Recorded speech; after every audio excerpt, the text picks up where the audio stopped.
Hey guys, and welcome back to another personal finance video.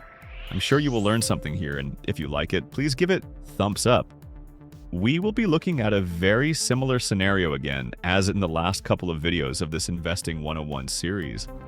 As usual, the growth of a portfolio value of an initial $10,000 investment over 40 years is being animated, while a constant return rate and zero volatility are being assumed.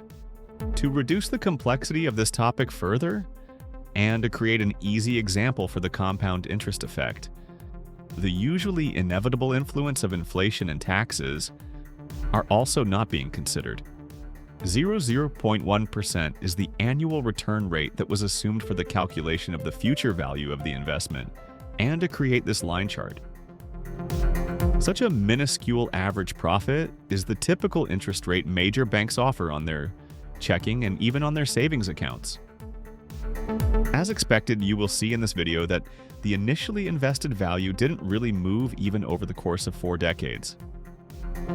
This shows how bad of a deal a savings account is and that you should never park excess money on it. Use your checking and savings account to cover your monthly expenses and for an emergency fund for a time frame of 3 to 6 months. The rest needs to be invested in one way or another to avoid losing too much money due to inflation. With such a return rate, you either change your investment strategy completely, or you might as well just splash everything on some nonsense and live your life to the fullest when you are young, and don't think too much about what to do decades later.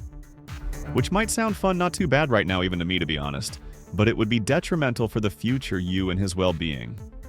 Anyways, that wraps it up for today's video. I hope you enjoyed what you saw, and if so, it would help me and the channel if you'd subscribe.